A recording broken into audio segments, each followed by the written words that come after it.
Hello అండి. అవసరం లేదు అని అటక మీద పడేసిన వస్తువులన్నీ ఇప్పుడు మనం బయటికి తీయాల్సి వస్తుంది కదా! దేని గురించి చెప్తున్నానో అర్థమయ్యే ఉంటుంది. అదే అండి, రైస్ కుక్కర్స్, ఇండక్షన్స్ అన్నీ ఇప్పుడు బయటికి తీయాల్సి వస్తుంది.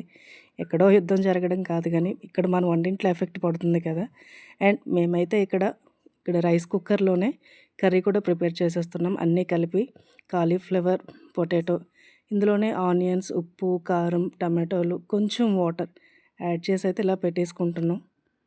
ఇందులోనే కొంచెం కొత్తిమీర కూడా యాడ్ చేసుకొని ఇలా రెడ్ లైట్ వచ్చినట్టు ఇలా పెట్టుకోవాలి. తర్వాత ఆరెంజ్ లైట్ వచ్చేసరికి మన కర్రీ అయితే రెడీ అయిపోతుంది. కర్రీ కూడా బాగానే వచ్చిందండి, ఏం పర్లేదు. ఇందులో ప్రిపేర్ చేసుకోవచ్చు.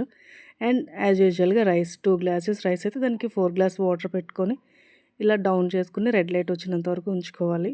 ఆరెంజ్ లైట్ వచ్చాక ఇంకా రైస్ కూడా రెడీ అయిపోయినట్టే. గ్యాస్ కొంచెం ఇబ్బందిగా ఉంది కదా, కొంచెం జాగ్రత్తగా వాడుకోండి.